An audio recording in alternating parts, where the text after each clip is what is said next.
Hello and welcome to 2 Minute Tuesdays, short videos providing you with tips, events, info, and education. Brought to you by Forgotten Artist Productions, studio and education, and full service production company. Hi, this is Michael, and today I wanted to talk about the responsibility of a director, whether it's for theater or film, or perhaps a producer for theater or film, and the responsibility that they have in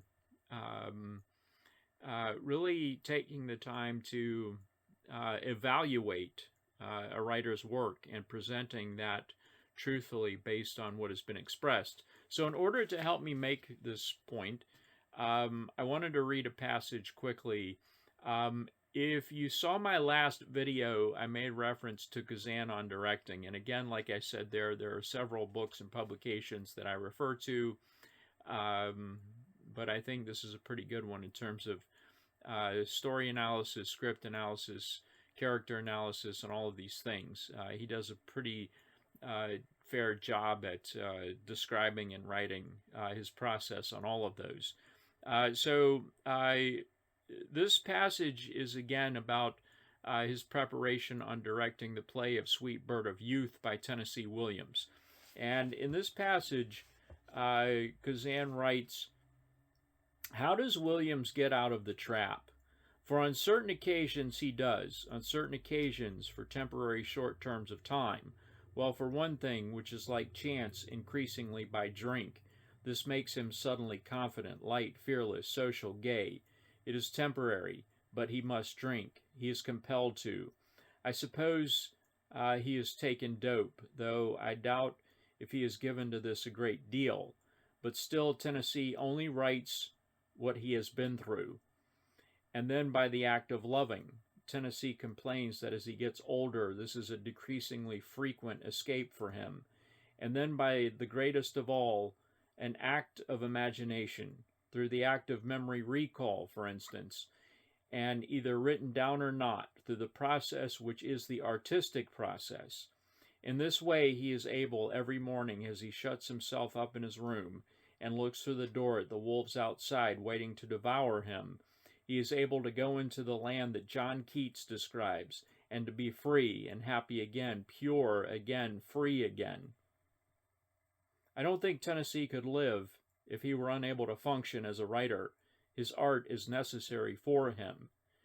And I was reading this, again, like I said in my last video, in preparation for some of my professional work, but it also supported, again, something that I had experienced in my own professional life. And it just reminds me of how much an artistic person really expresses, and that goes for any type of expression. Whether it's playwriting or screenwriting, visual art, music, poetry, what have you. A lot of times, the creator or the artist or the artistic person, so to speak, really pours their heart and soul into what it is they're expressing.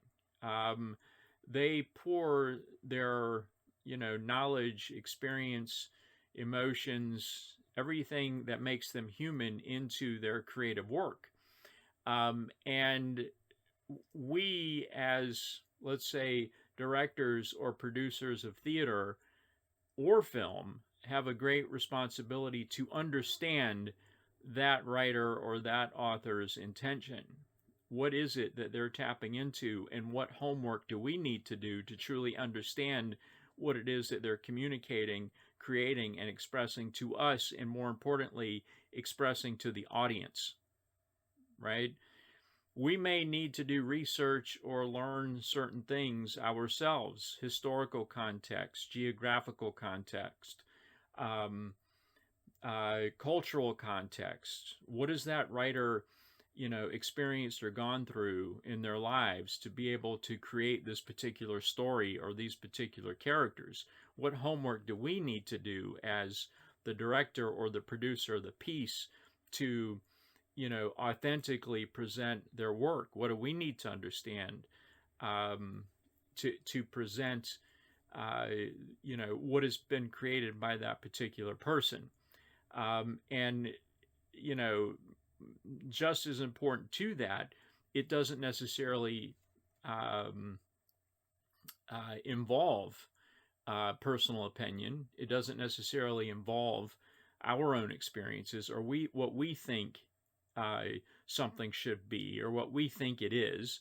We need to remove our subjective point of view and stay focused on what that particular creator's intentions are, and make sure we're true to that and we're understanding that, and we go to great extremes to express exactly what it is that they have given to us, honestly and truthfully. Keep up with Forgotten Artist Productions at www.forgottenartistproductions.com, Instagram, YouTube, Facebook, and TikTok. And you can always email us at info@forgottenartistproductions.com.